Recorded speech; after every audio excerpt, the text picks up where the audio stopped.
अमेरिकेचं grand canyon तुम्ही ऐकलंच असेल, पण भारतातही असंच थक्क करणारं ठिकाण आहे ते तुम्हाला माहीत आहे का? तर ते आहे आंध्र प्रदेशमधलं गंदिकोटा, जे आहे the grand canyon of India. या ॲडव्हेंचरसाठी मी मुंबईहून पोचले ते ताडीपात्री या आंध्र प्रदेशमधल्या छोट्याशा रेल्वे स्टेशनला. सकाळी 7 वाजता रिक्षाने माझा हा 1 दिवसाचा प्रवास चालू झाला. मग माझा पहिला थांबा होता तो बेलम केव्ज. हजारो वर्षापूर्वी पाण्यामुळे तयार झालेल्या या गुहा आज जाताच थंड हवा, शांतता आणि खडकांच्या नैसर्गिक आकारांनी तयार झालेलं एक वेगळेच जग. इथे प्रत्येक वळणावर काहीतरी नवीन दिसलं.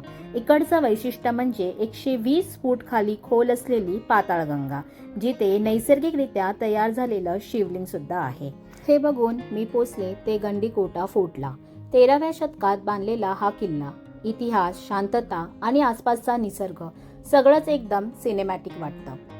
आणि मग तो क्षण ज्याच्यासाठी हा सगळा प्रवास. समोर होती ती ही भव्य दरी, भारताचा स्वतःचा ग्रेट कॅनियन. आली आहे इंडियातला ग्रेट कॅनियन, तो आहे माझ्या मागे. पेना नदीने हजारो वर्ष खडक कापत केलेली आणि तयार झालेली ही अफाट खोल दरी.